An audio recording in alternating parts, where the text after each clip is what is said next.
Frontera Rock. Amigos de Frontera Rock, gracias por acompañarnos el día de hoy. Estamos muy honrados porque tenemos la visita de un gran músico, un gran joven músico, multiinstrumentista que está ahorita sacando su nuevo disco y que también participa y ha participado en grandes proyectos como Toto y está precisamente de gira ahorita con la banda de Toto en Estados Unidos. Vamos a platicar con el señor Dennis Atlas, como les decía, un gran joven músico muy talentoso y que está con nosotros en Frontera Rock el día de hoy. Dennis, thank you for being here. You're in Orlando right now. Dennis is a multiple instrumentist, composer, and vocalist whose career has evolved from deeply personal solo work to performing on a stage around the world.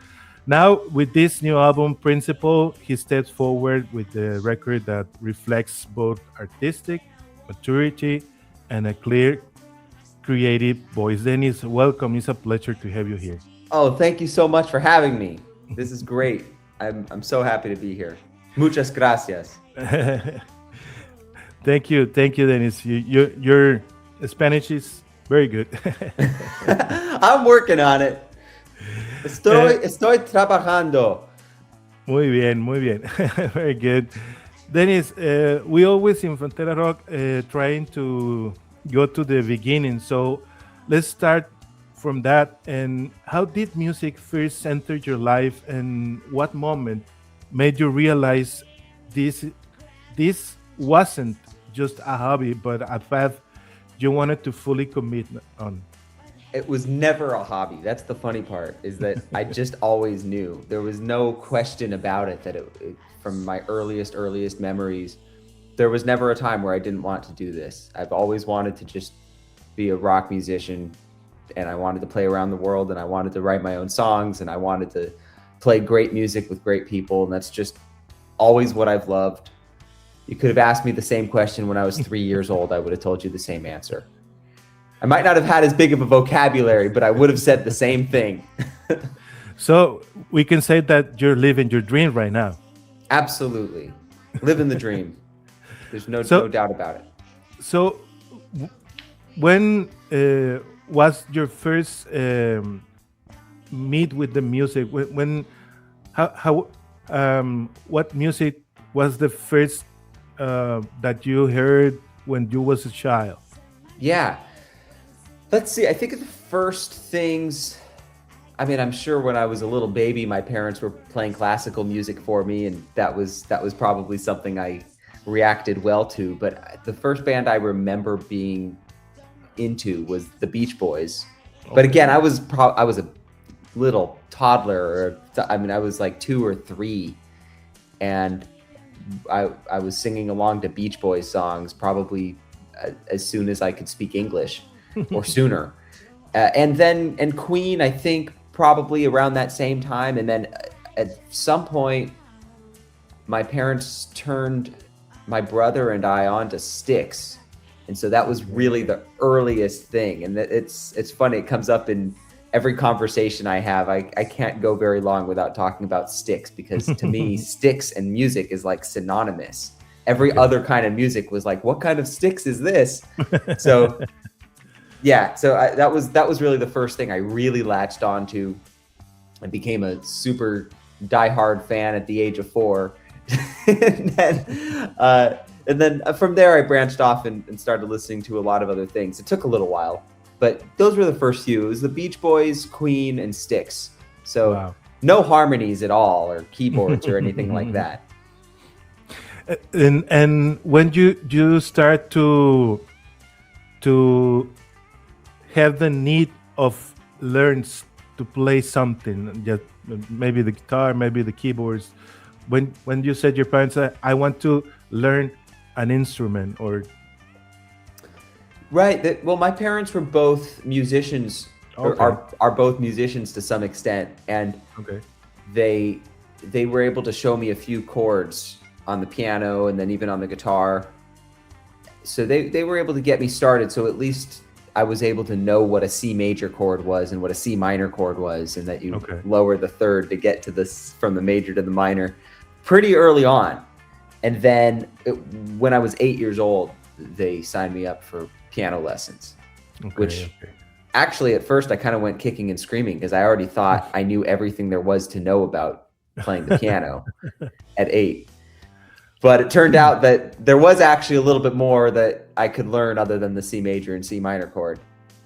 And I ended up with the most wonderful piano teacher, Jeannie Jordan in Santa Clarita. She was just, man, she was fantastic and introduced so much into my playing. I mean, it was so legitimate. The classical piano lessons really gave me a platform to do whatever it was that I wanted to do from there. So that's when I really started playing seriously, was a couple years into that.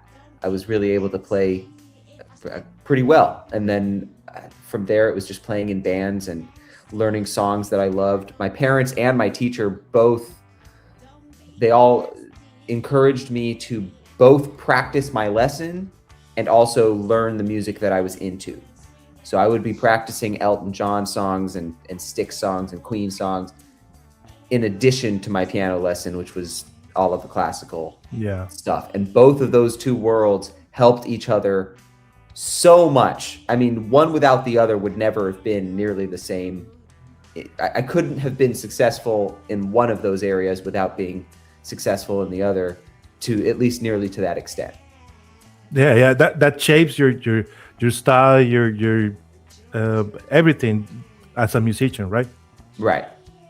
So that is when you discovered that you wanted to write songs, because you play it, you have the lessons, but when you said I wanted to express something, I need to write it and put music on it.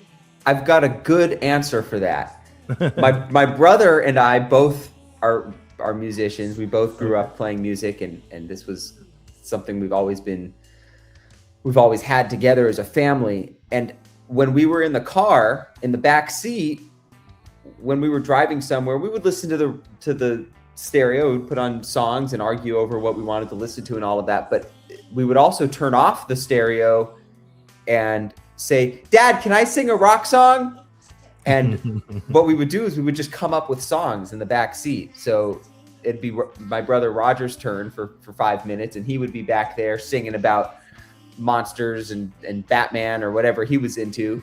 And then it would switch over to me 5 minutes later, and I would come up with a bunch of songs and melodies and lyrics about whatever I was singing about. And we were just little kids in the back seat coming up with songs. So we really were writing songs then. And to be honest, those were probably the best songs. I mean, everything that came after it. Yeah. Everything that came after it, we totally sold out. We started recording it and coming up with lyrics that weren't as spontaneous as the things we were coming up in the back seat as 5 and 8 year olds. But you know what?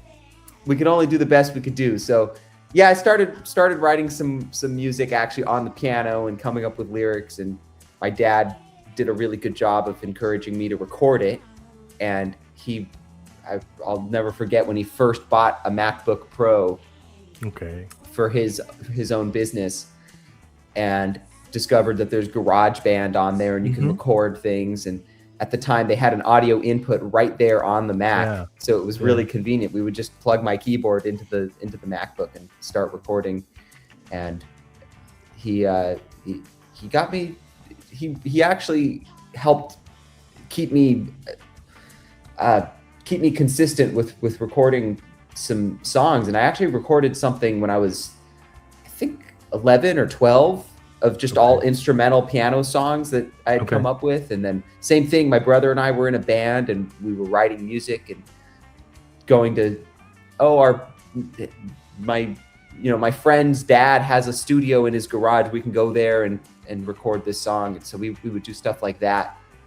So all growing up, I've always been writing music, and just over time learned how to do it in a more official way that is more, it's really the same process. It's just now I know how to do it in a way that actually sounds like what people expect to hear when they go to the streaming services or on the radio or on YouTube. when they compare it against their favorite albums. I know how some of that stuff is done to some degree. Yeah. So that's the way you shape your identity as a songwriter. Dennis, this career, you spent years working in a solo projects, bands, and reinterpretation of classical material. How important were those formative years in shaping the musician that you are today? Extremely. I mean, it goes without saying. That's a really good point to bring up. Is that I had a friend who told me, I was telling him about a band I was playing in. We played so many cover songs. I mean, it was a ridiculous number. It was like we had 150 songs in our back pocket that we could just whip out and play. And he said, by learning those songs, you have no idea how much you've learned. You've learned more than you think you've learned. Yeah. And he was right. Although now that I'm saying it out loud, that sounds like kind of a paradox. If I've learned more than I think I've learned. But anyway, the thing is that when you learn songs that connect with people, and then you play them in front of people, hundreds of people, thousands of people, you start to see what it is that people connect to and why. And then it's all within my sphere and within my mind space, my head space. And it's somehow able to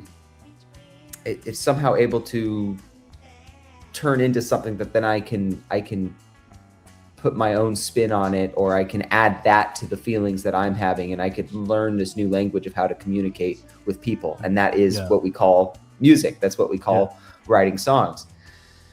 So that was all extremely formative. I played in some tribute bands and some cover bands and learned how these songs were created, learned what made the songs sound the way they sounded, learned how much harder it is to make certain sounds than you realize. When you try to get a group of 2 or 3 friends together and learn the harmonies to one of your favorite classic rock songs. I mean, go ahead and try to pull you and 3 of your friends and each guy sing one of the harmonies from Hold the Line. And then you realize, you think it sounds good, and then you put the phone out and try to record it. Yeah. And you realize, and that's what we would do in my Styx tribute band, is we were all teenagers growing up learning how to sing. And we would think we were singing in tune. We would think that, and then we would record it and go, oh my gosh, if you're just slightly off here or there, it goes from sounding magnificent to awful in just the slightest little, there's such a fine line between horrendous and ridiculously amazing. It's like, it just flips between them so easily when you're just a little on or off pitch. And so all of those things were extremely formative in learning how to play and how to sing. And then I brought that with me to Toto completely. All of those experiences of learning how to do those things. And a lot of things learning it the hard way. Like we would show up to rehearsal, and when I was younger, rehearsal had a completely different meaning to me. I thought, hey, everybody come over to my house. We're going to learn the songs.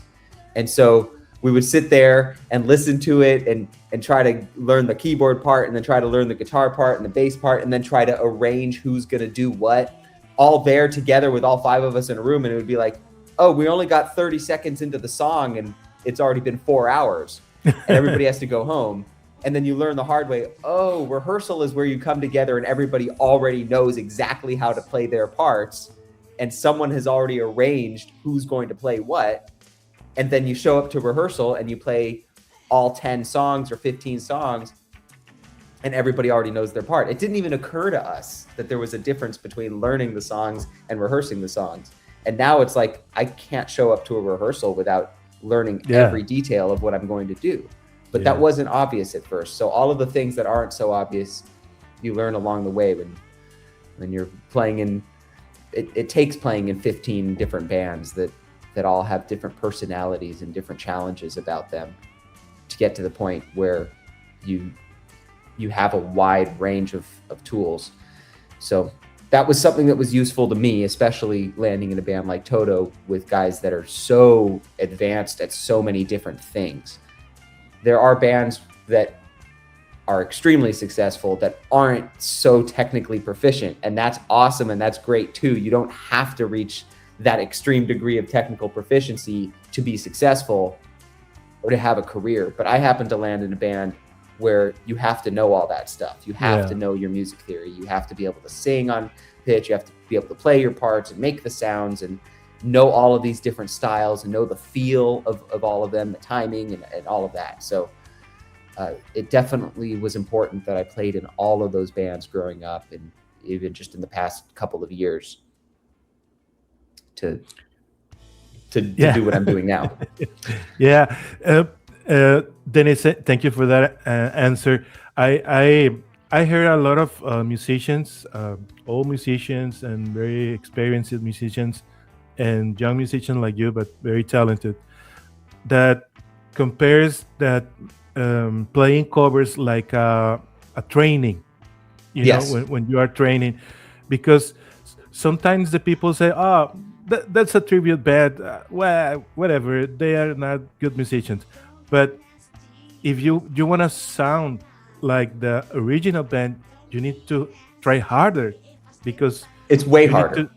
It's way harder. I mean, so that works. It's very important, and for the young people that never have the access to seeing Queen live, for example, there's a tribute band that brings that experience live to the young people. So I mean, playing covers, it's not a bad thing. It's a great experience, and making a solo or original music, it's good. But you practice when you play covers. So a lot of musicians like you said me that. So I'm convinced that the playing covers, it's a great way to learn music. It's highly respectable, and it's definitely no easier musically than playing your original music. It might be in many ways more difficult. So there is cover musicians, tribute musicians as musicians should be extremely respected, especially the ones who are really good at it. There's a completely different skill involved. The people who play the people who play cover music and tribute music, and the people who play in original bands and do that on a professional level, the difference in skill is not a musical difference. It can be. I mean, obviously you could pick one guy in any category who's more musically advanced than another one, but you could do it the other way around too. But the difference between someone who's playing cover music on a professional level and someone who's playing original music on a professional level it has nothing to do with the difference in their skill level. It has to do with the difference in their musical skill level. There's a completely separate skill that's not better or worse. It's just a different skill, which is learning the professional aspect of things, of how to get to that level career-wise. It's just a different career skill. So it has nothing to do with, it's two completely different skills, the career skills and the musical skills. And the cover band, tribute band artists are every bit as good overall. It's just as respectable of a musical skill. Yeah, you're definitely right. Dennis. So your new album, Dennis, it's titled Principle, which feels intentional and almost philosophical. What does that word represent for you at this stage of your life?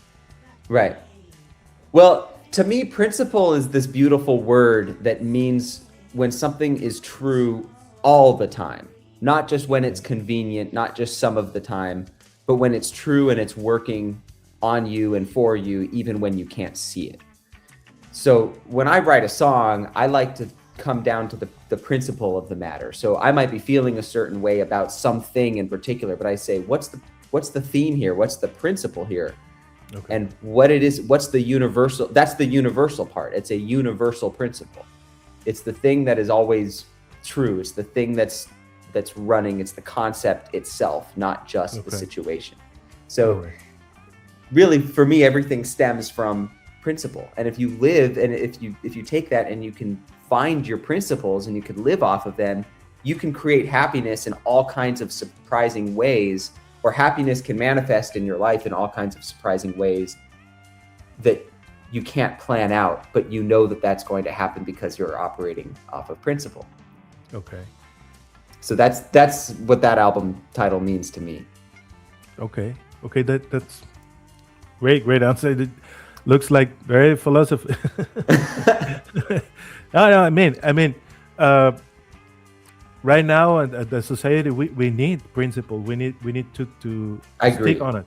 So I agree. So the people, each individual needs it, and to me, if I look at my life and I see, well, what has created the parts of my life that I enjoy the most and that I'm most proud of and happy about, and if I look back on it, I go, well, it's the times that I followed my principles, and that the principles that I had were in the principles that I observed about the universe were in line with the principles that are there. Yeah. So, for instance, if the principle is be honest, it doesn't mean that you be honest when you can tell how it's going to pan out well for you. It means that you be honest even if you can't tell what's going to happen. And I've had many situations I could point out where it wasn't the comfortable thing to be honest, but I did, and I was honest. And then after the fact, some totally surprising thing happened that was so much better than what would have happened if I hadn't been honest. Mm-hmm. And life is able to do that for you when you realize that the principle of the matter is that if you're authentic, then the thing that's authentically right for you will appear in your life. If you're inauthentic, then the only thing that can manifest is things that aren't really a match for you. And that's a principle. It's not just true when you can see how it's going to pan out. It's true all the time. So this album is like, to me, it's a call to action in doing that. It's a call to action, not in changing anybody else or trying to fix any problem out there, but the call to action is internal. It's to say, I'm going to be authentically who I am, and I'm going to do what I'm proud of doing, and then the life that's going to be created from that energy will match that energy that I put out. Okay, Dennis, that's awesome. Thank you for that. Well, thank you for the answer. That was very enlightening.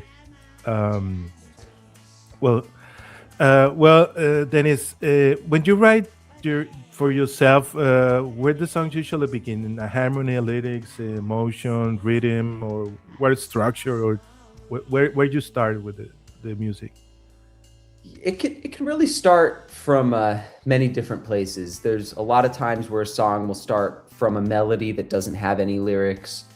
It can start from a beat that I come up with that's happened before, or it can start from, like you said, an emotion, a feeling that I'm having, and then there's everything else happens after that. So I'm feeling a certain way and I'm saying I have to express this, and then the melody comes out, and then everything comes from that. Sometimes you kind of have to reverse engineer it. Sometimes it's like I hear this melody and then I ask myself, where's this coming from? Okay. Or I hear these words in my head, and it's almost like when someone's speaking to you and you recognize an emotion in what they're saying, and you're saying, where's this coming from? Why are you speaking to me this way? That's what I do to those melodies that play in my head, and to those lyrics. I'm going, where did that come from? Why did I want to say that? Okay. And then I discover it, and I ask all of those questions until, like this question that you just asked, what is this meaning of this word principle? Well, at first it was just, I knew that I wanted the album to be called Principle. It was only after the fact I asked myself, why? What does that word mean to you? And then I explored it, and I really kept asking myself questions about it, that I was able to come up with that answer. And the songs are a similar way. I hear this melody in my head that goes da da da da da da da da da bum bum, or I sit at the guitar and I play that. I'm going, what's this about? Why is that being played here? And why do I feel like calling it violent power? And so then I think about what does that mean? And then the rest of the song comes from there. Of course, in that case, it was also co-written with a good friend of mine, Steve Benino. Yeah. And but that's where the music comes from. It could be a lot of different places. Any part of it really can come first. Usually the music comes before the lyrics, or they come at the same time. But there have been times where I've written the lyrics first on something and then written a melody to those lyrics.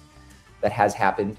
and yeah, it could really happen in any order. And usually the end result is different if it comes in a different order, which is a really cool way of, if you find that your writing is too one-sided, or you need to expand you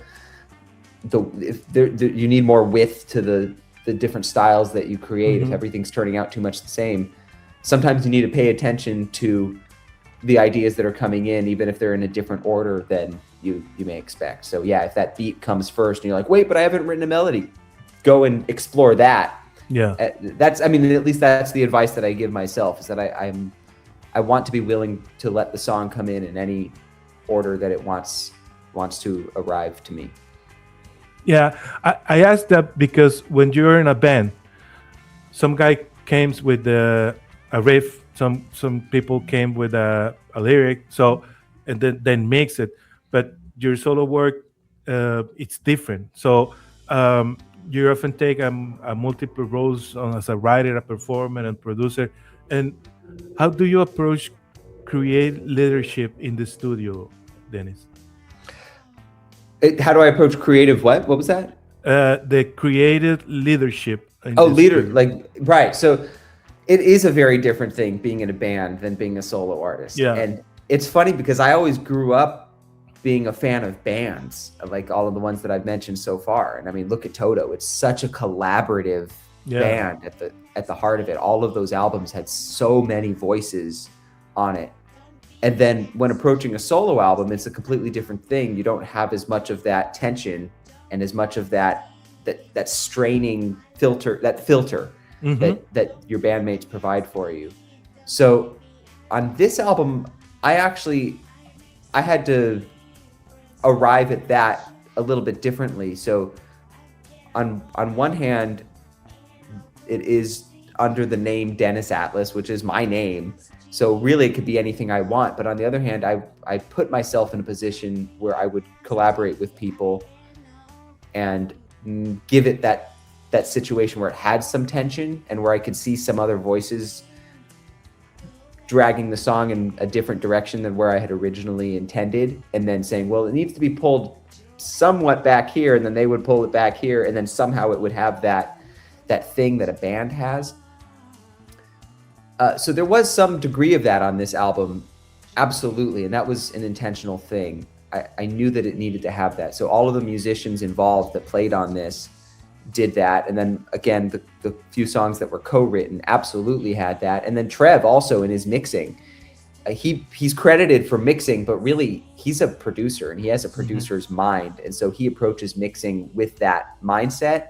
So he, even just in the mixing stages, can pull things in a little bit of a different direction than where I had originally, not necessarily intended, but what I was originally able to imagine. Okay. And then I was able to see, oh, wow, that pulls this song into a whole different light.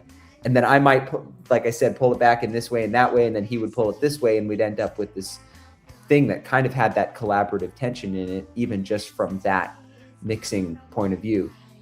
But writing a song from the beginning, or writing an album from the beginning in a band, is such an incredible, it's such an incredible thing in how it's so beautiful, and it seems like it should be so rare. It seems so impossible. How can you get 4 or 5 or 6 guys all on board with the concept and all agreeing to every note that goes on that album? Yeah.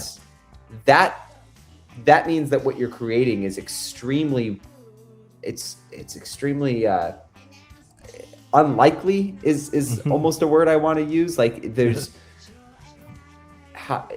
you have to find exactly that one thing that satisfies everybody in the room, and that's going to be an extremely powerful, very powerful note, every note of the album. Yeah. Because you have that concept of the song coming from different places and in any order that we were just talking about a minute ago, and then asking, where's this coming from? And then you also have the aspect of asking the other guy, well, where were you coming from with these lyrics? And then my own, or with this melody, what are you thinking with that? And then my own interpretation of what they say and what I feel about what they said, which might not be the same thing, but then you get both into the song. So it's quite a collaboration. it expands things times just exponentially. So that's an interesting thing to observe, and you really have to be patient. And it's so much like being in a relationship, and everyone says being in a band, it's like trying to be married to 5 guys all at once. Which is, it's hard enough being married to one woman, but I haven't been. But I'm just saying that, like, that seems like, wow, how do you get along for that long? The way that bands exist and continue to exist together, it's really a miracle, but it happens. Yeah. The products, as we've seen, are really fantastic. Yeah. So in this principal record, you brought some friends to play the songs? Yes, I did. I brought a few friends along. And they happen to be all the guys from Toto and a few other guys too. So they were all really supportive of me making my original music and my own solo album. And that was really cool, because I've heard of guys getting gigs on this level or just on any level. I've heard of people joining cover bands and playing in bars, and then their band gets all twisted and hurt about like, oh, you're gonna make your own thing outside of us. And it's like, well, yeah, I'm a full-on musician and I do these things. And in this case, it was just not like that at all. It was, they were completely on board and happy to support the whole thing. In fact, they encouraged it. And Luke kept telling me, I need to get an album out, and I need to get something going, and he wants to help me with it, and he wants to make sure that he and the Toto management help manage and oversee the whole thing. So it's really beyond a dream situation. It's so I have to pinch myself just thinking about it. So the thing is that, they all wanted to play on the album, and Steve Lukather plays on 2 songs. Yeah, he does a solo on Scare Me, and then he also plays on a couple of parts on Candy on Mars.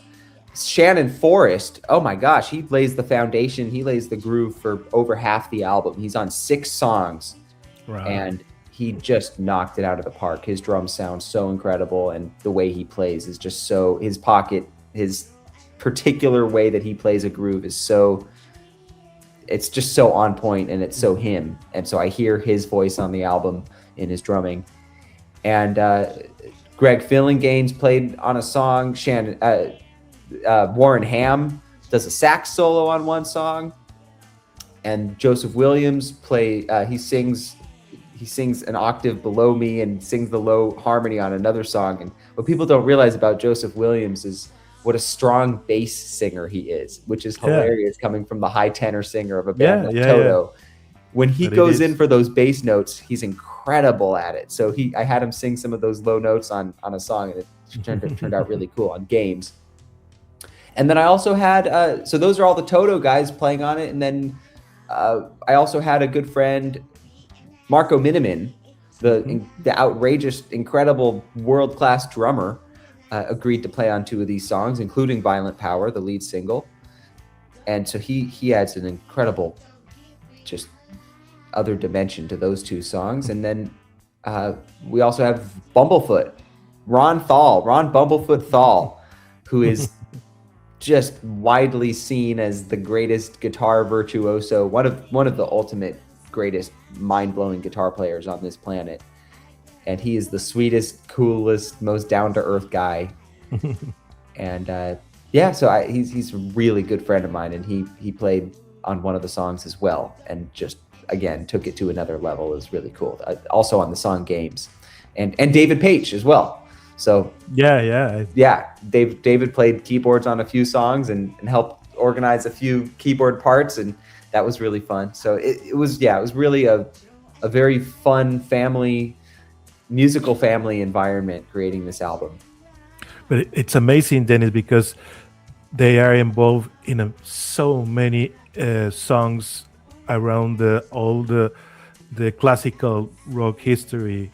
So since Michael Jackson and Christopher Cross and everything, and now you're working, they're working on your record, so they're gonna be. I trying to feel the way you feel, and I say, wow, Yeah. it's awesome because they are your friends and they working with you, so that's very very interesting, and somebody the video of the main title, somebody helped you with the video, right? Somebody did. That's correct. I was struggling trying to create the music video for Violent Power. Violent Power.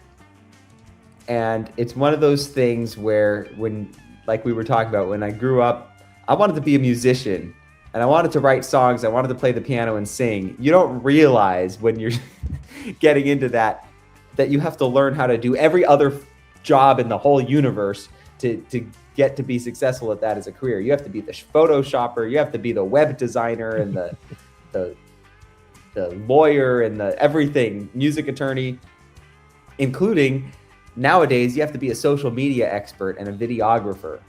Yeah. Well, I was struggling with that, and I was trying to come up with a music video for Violent Power, and I had some kind of rough draft that was really lame, and I'm just going, I have this incredible song that people love, and I'm going to put out this lame video, and then that's what's going to be attached to the visual of this song. And then Joseph Williams came over to my place, and we were working on some stuff for the current Toto tour. At the time, the upcoming Toto tour, we were working out some harmonies and playing through some of the songs. And I said, can I show you this video that I'm working on? And he loves videography and film, and he worked on television and film as a big part of his career. So he's totally into it. And I showed him the video, and he says, okay, listen up. And he had this great idea, and he knew exactly how to make the video go from being lame to being absolutely awesome. And that was all on him. He shot and directed the video that actually was released, not the lame one that no one will ever see. So he shot, anyway, this whole long story to just say that, yeah, Joseph Williams, the singer of Toto, is very multi-talented, and he helped shoot and direct the music video for Violent Power, which is out now. And Marco Miniman also plays in the video, the drummer. And and Steve Bonino, who co-wrote the song, also makes a little cameo appearance in the video if you look close enough. But yeah, Joseph just completely knocked that out of the park. He knew exactly what it needed, and he helped me sit there and edit some of the video too. And in addition to shooting and directing it, he sat with me at the editing and got me kind of going on it. And I went, oh, okay. So then I did more editing, and it really turned out pretty special. So I'm really glad he came over and helped me with that. That's awesome, because not much people know about the abilities of the John and all the band. And Dennis, let me ask you something about this life that you're living right now with Toto. Join Toto mean stepping in a band with a very defined musical identity and a global history. What was the biggest adjustment for you, musically or personally, when you become part of that world? Yeah. So I think in my musically and professionally, and just in terms of the actual time being here in this group, in this ensemble, is that I have been so used to being the leader, and even when I'm not the leader, a lot of people kind of turn to me, and I could take charge of certain musical situations. I just keyboard players always have that kind of musical director sort of mindset. And I was very used to putting together my own bands and having a lot of those responsibilities. Now, here I was stepping into something, and it wasn't totally new to me to step into something of someone else's brainchild. Yeah. But to this degree, to step into something that has existed with this degree of success for 50 years, and these guys that are so much more they have 40 years of industry experience beyond what I've even. It's just so monumentally. There's such a discrepancy there. Yeah. It's like I got it. There was this whole thing that they created, and I stepped into that going, I have no reason to do anything other than step in here and play the part and do what they say and just learn and smile and be happy. And that's all I had to do. And so it was that was extremely different from some of the things that I had done. Like I said, I've played in other people's bands before, but even then I still had somewhat of a kind of like, oh, we should do this or this or this or this, because it's like, it's not the same thing as when you step into a band that's been famous for 50 years. Yeah. So I really spent all of this time so far just soaking it up and just learning from the whole thing. I don't have a whole lot to contribute, but over time, I mean, they're not, it's not like they're closed to it. It's not, that's the funny part, is that that's actually the really impressive part, is that these guys, all of their years into it, they're not like, oh, you're the new guy, how dare you say this or that. There's not like that at all. I mean, in rehearsal, it's like, hey, if anybody has a cool idea of how to end this song, or, oh, what part were we singing there? That. And so like over time, there might be a thing where I'm like, oh guys, we were doing it this way, on the last tour, if you don't remember, because you guys have done it like, 35 different tours, and I've done it 2 tours. So it's like, oh, we did it this way, things like that. Or I might throw out a song suggestion, like, oh, when was the last time you guys did this song? It's like, oh, that might work, those kinds of things. Over time, I've stepped into a little bit more of that, but for the most part, that was the big change in terms of a musical, in terms of the vibe of the musical situation, is that I've been that guy who everything comes down to me and my band, and I have to make all of these decisions and be in charge of things, and it's so stressful. So to step into something where I don't have to worry about a single thing and someone else is doing that job, I love it. It's a great thing. And then they gave me just such a warm support system for me doing my own thing, where eventually I will be that guy that the last word comes down to me when it comes to my solo stuff. And then it's funny when they're playing on that and they're like, oh, what do you want me to play on this song? And it's like, whoa, there's a flip of the script. But that was different. And then of course just the professional and the lifestyle difference, I think might have been more what your question was about. Is the difference there was massive, because I was used to playing shows, and wow, there's so many things I could get into here, but there's the thing is that once you get out on tour, there's tour life and there's home life. Yes. And they're so starkly 2 different lives. You could see why people go crazy. It's because it's like you walk out of your house and suddenly you're in a completely different world around completely different people, and you don't see your people at home for 6 weeks or more. Or more, and it's just, that's it. That's completely shut off, and this is completely on. When I was doing gigs before, it was like, I might fly out to do a show and fly back a couple days later or a day later. And so it's like, okay, bye mom and dad, see you guys on Monday. And that was just a completely different thing, because the worlds were very intertwined, and most of the gigs were actually within driving distance. So my family and friends would be there at the gig. And so there was this total melding. Everybody knew each other. Now it's like this beautiful crossing of worlds when someone from home comes out and sees the show, or when we play in LA, it's like, whoa, my LA people are seeing my touring people. And it's funny. It's like it's your 2 families meeting. Yeah. So that's a really stark difference too. Just the way life gets split up into 2 stark sections when you start in a touring rock band, a touring entity like this. Very different lifestyle. Like last year that you have the experience that play in Argentina with your family there. So it's totally different, right? Weird, right? So it's like, I've known these people since I was a little kid, and those are my cousins, and it's like now they're meeting my new my new band. And yeah, it's a funny thing. And what's funny is that they've been Toto fans, a lot of them, their whole lives. Yeah. So that's pretty interesting too. It's like, wait, Dennis is playing with who now? So that was cool. That was cool. And Dennis, let me tell you something. When you played here in Monterrey last December, you look like a family. There's nothing fake or when you need to smile because it's a show. Your show must go on, and I hate that guy, but I need to smile with that.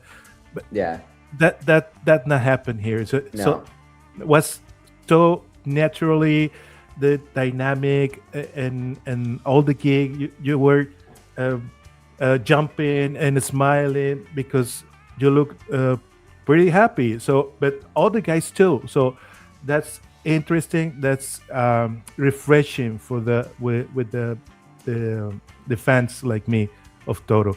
And I appreciate it and thanks for that because it's very very great to see that in a band like Toto.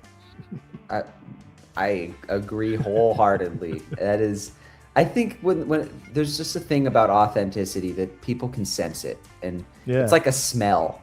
It's like when it doesn't smell right in here, and it's like, oh, it smells fresh in here. Something, it's clean. It's someone's making something tasty in the kitchen. There's just a difference to it, and I can't imagine. Like I said, those two worlds. When you step outside of your house, your cozy house, I'm excited. I'm like, great. I can't wait to be with these guys for 6 weeks, and I can't wait to be doing what we're doing, staying in nice places and playing to great people and in these exciting situations. But that all depends on who you're with, because if I was doing this and I couldn't stand the people I was around, I can't imagine what that's like. And I've heard the stories. I've heard now that I've met so many more touring musicians, and I hear the stories of when they've been on the road, and it has been it's just been hell on earth. It's just, I can't imagine being in a bus for 16 hours with guys that you just can't stand and that are making a mess and just not being considerate and all of that. And I don't have to deal with that. When I joined the band, when I started with this band, Luke said the funniest and most accurate thing, and he goes, "That's it. We've ruined you for life." We've ruined his life. And it's so true. I'm so spoiled in this band, and I really, every day I try not to take this for granted, because it's such a beautiful situation, and it's 99% of it, like you just said, is because of the people you're with. This is enjoyable because of that. So I think when you see rock musicians on the road and you might ask, well, why isn't this guy or that guy in the group, or this was so cool when they had this going, it's like, this is their lives. This isn't just their art. This is their art too, but this is also their lives. Yeah. And this is how we spend our lives now, touring musicians. So we want it to be happy. We want to be around people that we enjoy and we love being around, and that are compatible together and make it a happy life. And that way, when we go on stage and play the music, we're playing the music the way that it was intended, with love in our hearts and with a desire to get out there and put this energy out into the world. That, to me, that's what the songs are really about in the first place. So that's the most important part. Yeah. Dennis, let me just ask the last question. I know you have to prepare to your gig. When people listen to Principle, this record, years from now, what would you like them to understand about who Dennis Atlas was at this moment? Not just a musician, but as a thinker and creator. Wow, that's a big question. So what I would say that, it's funny because when I'm writing music, I'm thinking so much about what it is that I want to express and what I want to land with people. I'm not so much thinking about what do I want them to think of me, but that's definitely what happens when we consume music, is that it's a reflection of the people that created it. So I want to be that channel of positive energy to people. I want people to think of me and think, when I listen to Dennis Atlas, when I listen to his music, it puts me in that place where life is a great thing and an experience, and it's an adventure to be lived. When I listen to his music, I remember that, oh yeah, I'm having fun here. That's the purpose of being here on earth. And while I'm here, I'm going to enjoy this, and I'm going to, to me, enjoyment is such a deeper thing than just some fleeting, what do you call it? Like a needle in the haystack thing. To me, it's like, if I can build my whole life around creating, around nurturing skills and doing things that are, in the long run, something that keeps me improving as a human being and experiencing more surprises and more that life has to offer, then life is just this continuously expanding, beautiful thing with more and more people growing in this snowball effect of everything that's beautiful. So I want that entire thing to come across in my music, and for it to be on a superficial level and on a deep level, that feeling. So when you come to my concert, that's what you get. And that's the thing that when I was growing up and even still, it's just, I would buy a concert ticket and look forward to that concert for months. From the second I bought it, from the second it was announced until the moment I'm at that show, and then be thinking about it weeks later. And I remember it for the rest of my life. And if I could provide that same thing for people, then I know I've done everything that I need to do. So that feeling to me was about that. It was about, this is what we're actually here to do. It's to actually enjoy life and enjoy all of our experiences and all of our emotions and all of the feelings that we get to have here as human beings on Earth. That's what this is about. So there you go. Thank you. If that means anything to you, that's what my music's about. It's very clear for me. So I think people gonna be understand what you're saying a lot, very clearly. Dennis, I know that you have to prepare for the gig tonight in Orlando. Thank you for this. It's really a pleasure to talk with you. Well, thank you. And I think you're gonna be a really success. We're gonna explore this record. May 15, it's gonna be released. Yes, yeah, May 15th. Sorry, yeah. Don't worry. We're coming out May 15th. That's right. Okay. We're gonna listen completely, and we're gonna enjoy it. And thank you again, and have a nice rest of the tour. Well, you're starting already the tour, and thank you for that. And well, thank you from Frontera Rock, Dennis. Thank you so much, Ricardo. This was an absolute blast. Really appreciate it. Okay, let me just say goodbye in Spanish and then, amigos de Frontera Rock, gracias por estar el día de hoy con nosotros. Estuvo Dennis Atlas, un gran músico, multiinstrumentista, muy talentoso, joven, y que también pues nos ha platicado sobre esta experiencia de estar en Toto. Nos escuchamos la próxima semana. Gracias. Buenas noches.